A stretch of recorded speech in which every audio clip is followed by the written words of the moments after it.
আজকে আমরা দেখব ষষ্ঠ শ্রেণী ইতিহাস প্রশ্ন তৃতীয় পর্যায়ক্রমিক মূল্যায়ন 2025-এর প্রশ্ন, যেখানে পূর্ণমান 70, সময় রয়েছে 2 ঘন্টা 30 মিনিট। দেখো 1 গুণ 8, মৌর্য বংশের প্রতিষ্ঠাতা দ্বিতীয় চন্দ্রগুপ্ত মৌর্য। আয় হল প্রশস্তি, লেখক রবি কীর্তি। বুদ্ধচরিত কার রচনা? অশ্ব ঘোষের। মহাভারতের আদি নাম জয়কাব্য। সুমেরীয় লিপিকে ইংরেজিতে বলে কিউনিফর্ম। মিনান্দারের রাজধানী ছিল শিয়ালকোট। সুয়ানজাং কার আমলে ভারতে আসেন? হর্ষবর্ধনের সময়ে।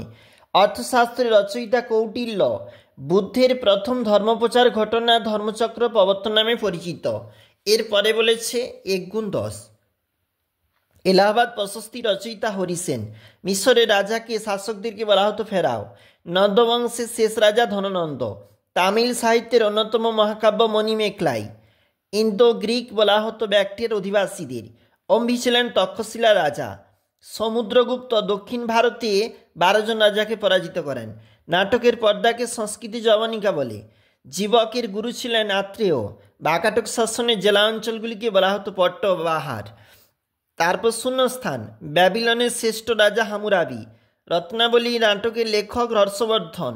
মিশরকে পিরামিডের দেশ বলে। এটা পরবর্তী পেজ। ইন্ডিকা বইয়ের লেখক মেগাস্তিনিস। মিশরীয় লিপিকে হায়ারোগ্লিফি লিপি বলে।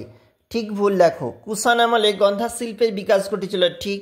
জুনাগড় প্রশস্তি বাংলা ভাষায় লেখা, ভুল। তারপরটা রয়েছে ঠিক।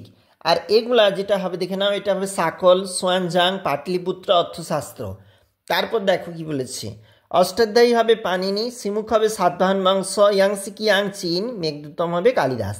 এগুলা রয়েছে 2 নম্বরের প্রশ্ন, এগুলা রয়েছে 3 নম্বরের, আর নিচে রয়েছে 5 নম্বরের।